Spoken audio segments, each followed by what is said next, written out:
ভারতের যত হ্যাডামগিরি আমাদের সাথে, কিন্তু খবর দেখেন অরুণাচল ছাড়তে নারাজ চীন। ভারতকে কড়া হুঁশিয়ারি। উল্টা বলতেছে যে আমাদের দেশ, অর্থাৎ অরুণাচল আমাদের দেশ, আমাদের দেশের অংশ।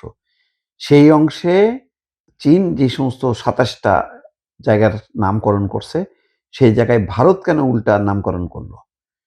সেই জন্য তাদেরকে কড়া হুঁশিয়ারি।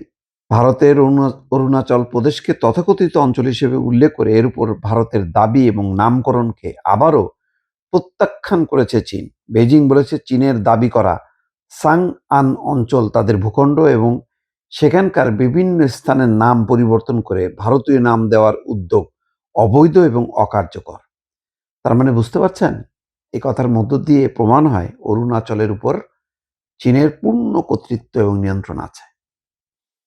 সোমবার বেইজিংয়ে নিয়মিত সংবাদ সম্মেলনে চীনের পররাষ্ট্র মন্ত্রণালয়ের মুখপাত্র কুও চিয়াখুন এসব কথা বলেন।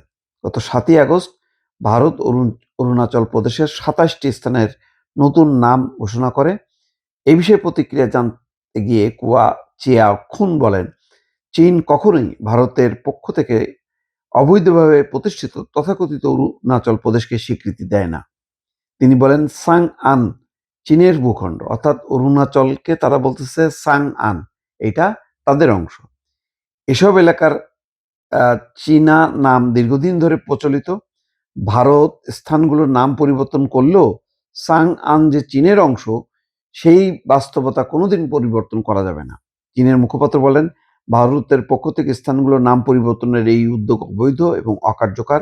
তথাকথিত অরুণাচল, অর্থাৎ অরুণাচল প্রদেশ যেটা তারা দাবি করে, সেই অরুণাচলকে বলতেছে তথাকথিত অরুণাচল প্রদেশকে চীন স্বীকৃতি দেয় না এবং অঞ্চলটির উপর ভারতের এই ধরনের দাবি বা নামকরণ গ্রহণযোগ্য নয়।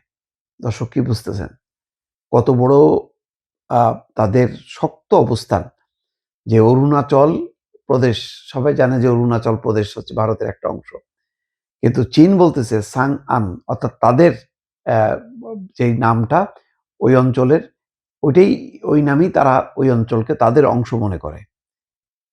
তাহলে ভারত এত বড় তাদের একটা অঞ্চল চীন দখল করে রেখে দিছে, ওইদিকে সে আন্তর্জাতিক ফোরামে লড়তে পারে না, অথবা দ্বিপাক্ষিকভাবে চীনের উপর সামনেও এটা তুলতে পারে না। কিন্তু দেখেন বাংলাদেশের ব্যাপারে সীমান্তের একটু এদিক সেদিক হলে ব্যাস গুলি চালায়, মানুষ মারে, তারপরে পুশিন করে। এবং শুধু এখানে না, লাদাখেও কিন্তু একইভাবে, লাদাখেরও বিরাট অঞ্চল কিন্তু চীনের দখলে, সেখানেও কিন্তু পারে না। তার যত খবরদারি, যত মাতব্বরি এবং যত শক্তি সব প্রয়োগ করে হচ্ছে বাংলাদেশের দিকে।